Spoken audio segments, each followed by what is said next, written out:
Meu nome é Sabrina de Camargo, eu sou psicóloga infantil e hoje eu vou conversar com vocês um pouquinho sobre a educação sexual para crianças e adolescentes. Então vamos lá. Falar sobre educação sexual é falar de sexo. Esse é um mito muito grande que a gente tem na nossa sociedade. Nós vivemos em uma sociedade onde acredita que se eu falar para a criança sobre as partes do corpo dela, ou se eu ensinar sobre educação sexual, eu vou estar estimulando a criança a buscar sobre sexo. E não é bem por aí, muito mais pelo contrário. Então vamos lá. Educação sexual não é ensinar a fazer sexo, não é erotizar e nem incentivar a fazer sexo. Muito menos mostrar materiais pornográficos a crianças e adolescentes. Aliás, isso é crime. Tudo isso são mitos que precisam ser superados. Então, muitos pais, às vezes quando as crianças começam a ter as curiosidades, ali, por exemplo, pergunta como que ele nasceu, ou até mesmo faz a pergunta, sobre as partes do corpo, por que a parte íntima dela é de um jeito, por que a parte íntima do papai é diferente da dela. Então, assim, surgem essas interrogações nas cabeças dos pais. E por não saberem como explicar, acabam, ou fantasiando, ou omitindo ali, muda de assunto para não dar essa informação. Então, a primeira coisa que a gente tem que ter consciência é que sim, a gente precisa falar de educação sexual. Por quê? Falar sobre educação sexual é falar de autoconhecimento. Ensinar sobre senso de responsabilidade sobre o nosso próprio corpo e, consequentemente, sobre prevenção ao abuso sexual. Por quê? Conhecer as partes do corpo, conhecer sobre as minhas emoções e sensações e entender o que eu posso e o que eu não posso aceitar. Auxiliar a criança a identificar adultos de confiança em sua convivência. Em que sentido que é isso? Por exemplo, como explicar para as crianças o que são partes íntimas? A gente tem aí, por exemplo, as suas partes íntimas, ela recebe esse nome porque ela é uma coisa muito sua, só sua, ela é muito pessoal. No entanto, ela tem também roupas só para ela. Por exemplo, a sua calcinha, a sua cueca, o biquíni, são roupas que são próprias para esse lugar e esse lugar, ele é tão especial, ele é tão importante que só você pode tocar. E quem são essas figuras de autoridade, no caso? A mamãe, o papai, e em que situações, A gente tem que pensar também nas situações. Por exemplo, em que situações que a mamãe e o papai pode tocar nas suas partes íntimas?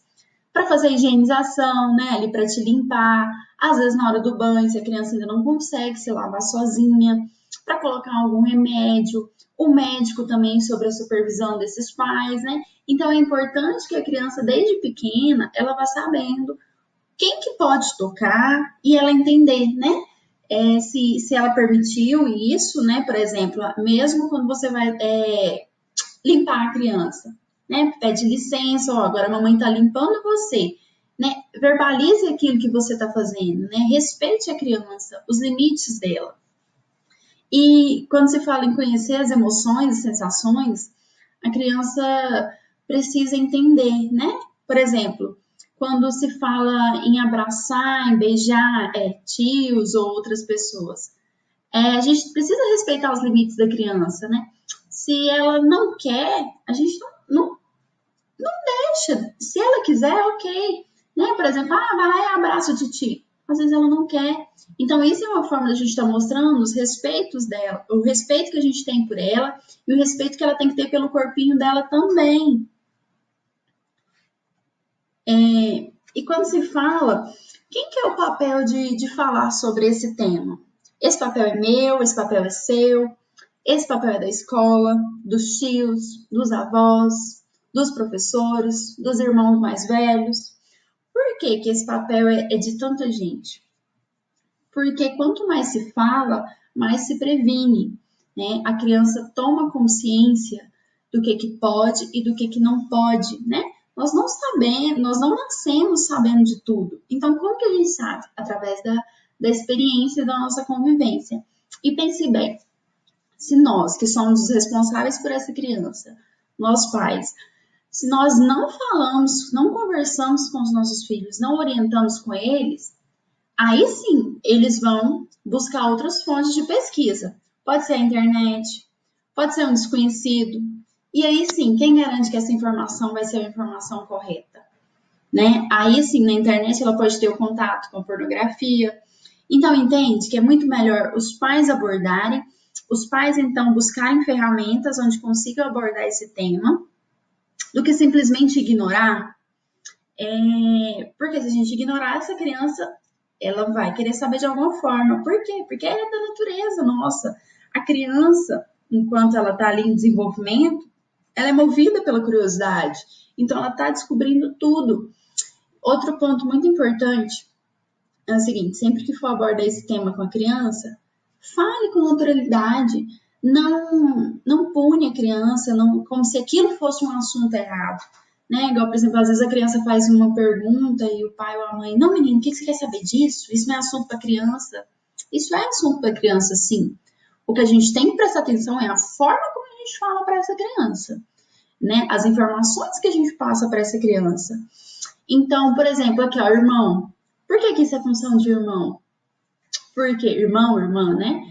Porque se eu sou mais velho e eu tenho conhecimento disso, eu posso passar isso pro meu irmão, pro meu primo, pra minha prima, porque eu já tenho conhecimento, então eu posso ensiná-los para que, né, não aconteça coisas piores futuramente.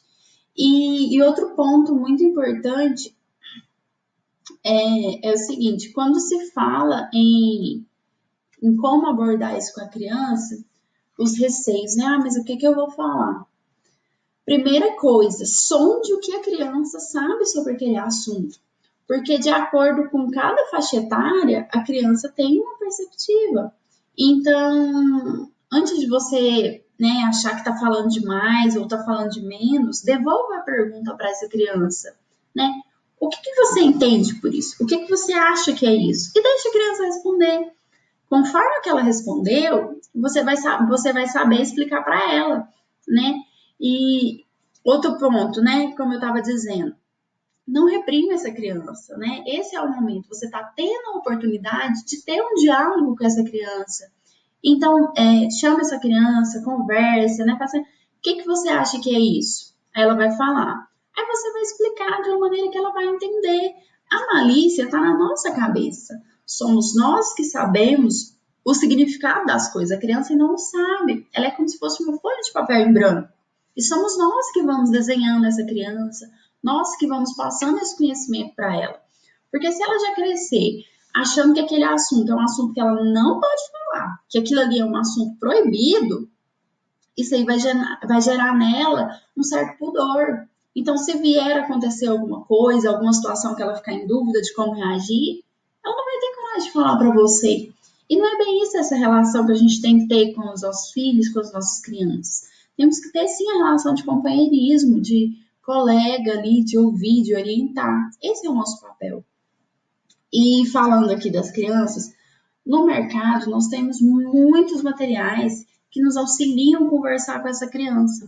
O primeiro aqui, ó, Pipo e Fifi, ensinando a proteção contra a violência sexual. Esse livro ele é um livro bem tranquilo, ele é um livro muito fofo de trabalhar, conta a história, né, o corpinho ali, como que é, e no linguajar da criança. Então, surgiu essa demanda, alguma coisa assim, use esses recursos, mas lembre-se, desde o início, desde pequenininho, vá falando, né, a parte íntima, o que é a parte íntima, quem pode tocar, quem não pode tocar. Esse outro, precisamos falar sobre isso. Esse material é um material muito rico, porque ele vem 2 manuais. Esse manual ele é de uma psicóloga também, ele é da Vivian Cordeiro. Ele fala também no linguajar da criança. Eles são os 2 manuais, como eu estava dizendo. O manual da adulto, que é esse que está na foto, e o manual da criança, né, o livrinho infantil. O que fala? Nesse do adulto, traz dados sobre a prevenção, né, traz formas de quando você deve falar com a criança, como você deve falar com a criança, né? Tem algumas perguntas bem interessantes de dúvidas mesmo que os pais têm. E no manual infantil, Ele já vem na linguagem mais própria da criança e vem mostrando, né? Mostra o corpinho, né? O desenho do corpinho, o nome de cada parte. Então, assim, é um material que vale a pena ter. E essa outra brincadeira também, que se chama Semáforo do Toque. Ele é muito legal de fazer também. Você vai marcando com a criança, né? O verde pode tocar, o amarelo atenção e o vermelho não pode tocar de jeito nenhum. Então, são recursos que a gente tem e que nós devemos utilizar. No meu canal do YouTube, eu tenho um vídeo falando sobre o manual do adulto e tenho um também explicando sobre a brincadeira do semáforo do toque. Então, quem quiser, tiver curiosidade, quiser saber como funciona, né, indicar para, de repente você não tem filhos, mas para indicar para um amigo que tenha filhos, porque como eu estava dizendo, esse é o nosso papel na sociedade, né? Nós já vemos tanta coisa ruim por aí acontecendo, então nós temos que pensar qual é a nossa função aí na sociedade também, né? Proteger os mais vulneráveis, né? Proteger os inocentes, no caso aí nossas crianças que estão sendo inseridas agora.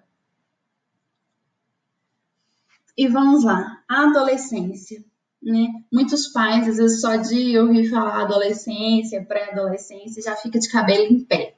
Por quê?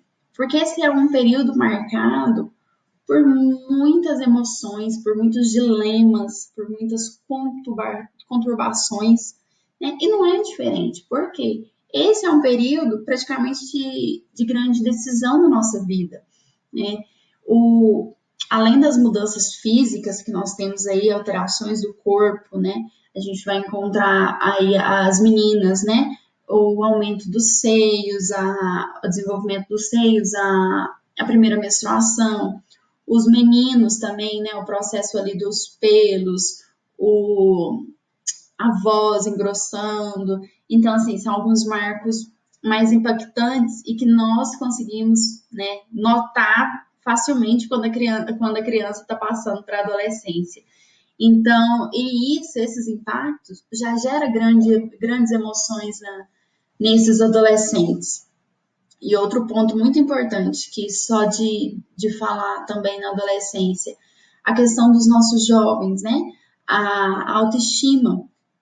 Os jovens nesse período costumam ter uma autoestima muito baixa, justamente por isso, né? Essa transição do corpo, idealização, temos aí as mídias hoje que influencia demais esse processo, né? Por exemplo, o Instagram ali, a vida perfeita, o corpo perfeito, e isso vai trazendo percepções distorcidas para esses jovens. E daí a gente entra na questão do corpo, né? Que isso aí pode vir a transformar em transtornos também. E outros dilemas, né? É o período ali que está entrando para a faculdade, tem que escolher o vestibular, né? Que vestibular que vai fazer, se está no cursinho, a pressão, né? A autocobrança. Então, assim, a adolescência, ela não é uma coisa só, ela de fato é um turbilhão de informações. E outro fator muito importante é isso, né?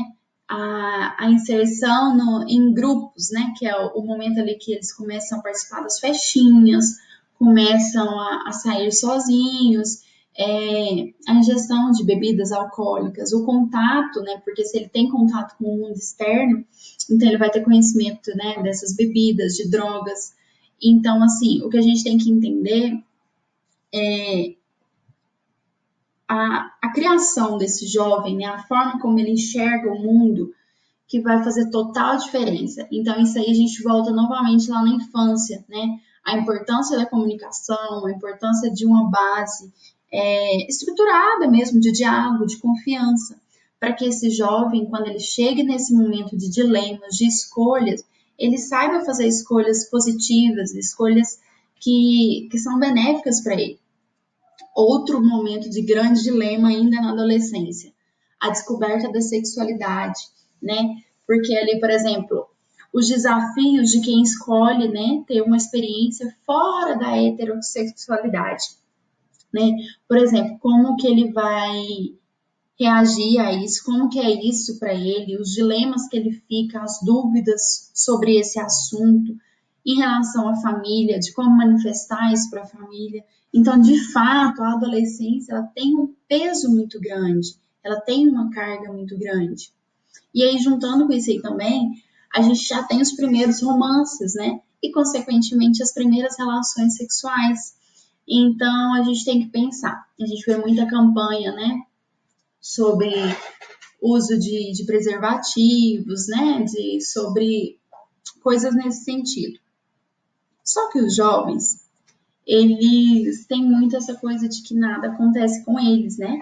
Como estão descobrindo as coisas, fica muito essa sensação de que eu sou invencível e eu sou forte, por exemplo, uma gravidez indesejada não vai vir, ou uma doença eu não vou contaminar. O jovem ele é muito imediatista, né? É muito do agora. Então, são muitas situações ao mesmo tempo e que às vezes o jovem não consegue pensar e se organizar. Por isso, novamente, a importância de uma rede de apoio, de bom relacionamento aí com esses pais. Outro momento também marcado. O nosso meio tá repleto aí, farto de exposição de conteúdos erotizados, né? As músicas são muito erotizadas, né? Realmente, praticamente induzem. Se às vezes era uma situação que o jovem não sabia o que significava aquilo, né? Uma coisa que fala na música, então a partir daquele contato, daí desperta essa curiosidade, como ali ele está nesse momento de turbilhão de hormônios, né? Então, como que vai ser esse período? Realmente vai ser um estímulo muito grande para esse adolescente. Então, tudo isso são pontos, novamente, que caem como uma bomba na adolescência. As meninas, né? O episódio ali da primeira menstruação, os impactos que isso aí vai causar na pele dessa adolescente, né? Às vezes ali o início, muitas espinhas, novamente baixa essa autoestima, compara com a moça lá do Instagram, né? E tudo isso vai gerando muitas emoções e sensações. E outro ponto muito importante que às vezes que não é falado, às vezes, porque essa criança não teve contato com essas orientações. Esse pré-adolescente não teve contato com as informações. Por exemplo, falando ainda da primeira menstruação, como esse período de início, ele é instável, né? Os ciclos ali podem ser irregulares, né? As cólicas, né? Às vezes a menina, quando é pequena, vê ali a mãe falar que tá com dor de cabeça, que tá com cólica, mas ela às vezes não sabe o que é isso, né? Como que eu vou identificar que isso é uma cólica? Como eu vou identificar que tem alguma coisa de estranho acontecendo no meu corpo?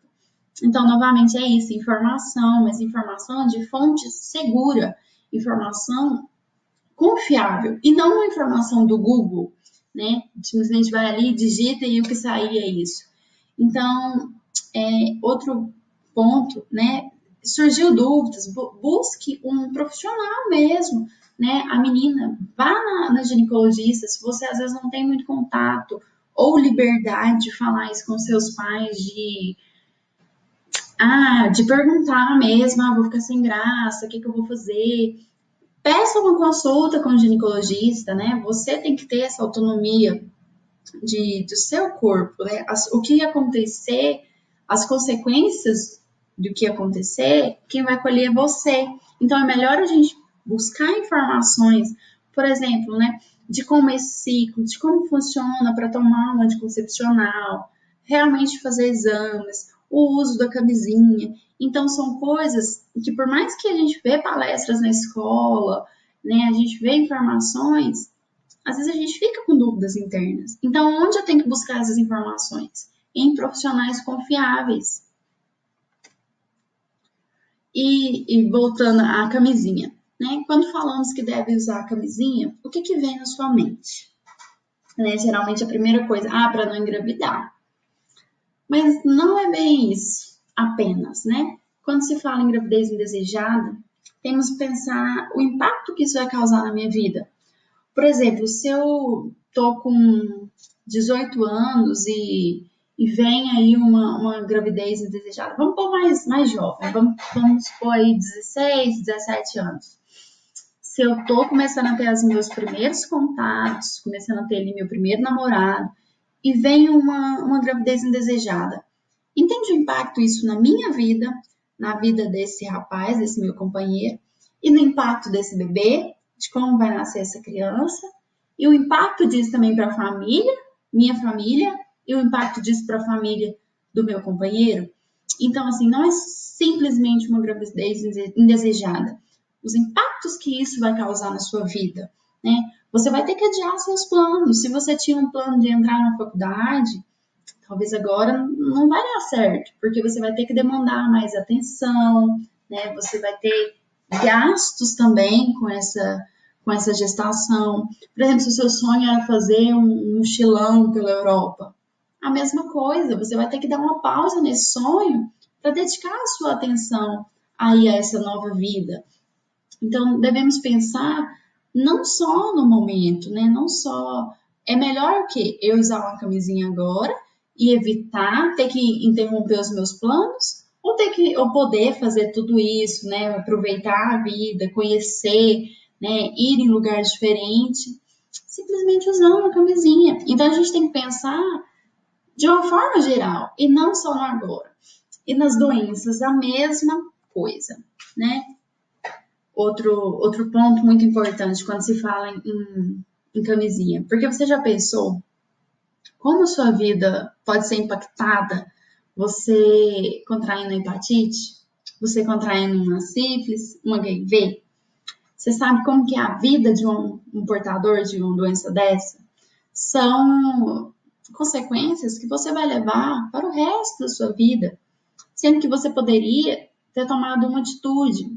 A culpa que você vai carregar, porque você já sabe dessas informações. Então, a gente tem que parar para pensar dessa forma, o impacto geral. Então, o que é melhor? Eu usar uma camisinha e prevenir tudo isso? Ou ter que adiar todos os meus planos, ter que conviver ali usando coquetel para o resto da vida, impactando meus relacionamentos futuros, porque a gente sabe que isso impacta. Então, assim, é parar para pensar de fato, o que eu quero para minha vida, né? Como que eu quero estar daqui 10 anos, né? Então, que atitudes que eu tenho que tomar hoje para que eu conseguir ser essa pessoa que eu idealizei daqui 10 anos? Então, é muito mais por esse lado. E não simplesmente só falar, use camisinha. Porque, assim, a gente já vê aí pelos dados também que só falar, use camisinha não vai resolver. Então, novamente, sempre que a gente estiver passando por um momento, assim, pensa, o que essa ação minha hoje, vai me impactar daqui 10 anos? Né? Então, basicamente, era isso que eu tinha para falar para vocês. Espero que eu tenha acrescentado, que eu tenha somado informações para vocês. Esses aqui são os meus contatos. Esse número tanto do meu WhatsApp, esse é o meu Instagram, esse é o meu e-mail. Então, se tiver surgido alguma dúvida, alguma pergunta, qualquer coisa, estou disponível, ok? Muito obrigada, foi um prazer poder participar desse evento com vocês.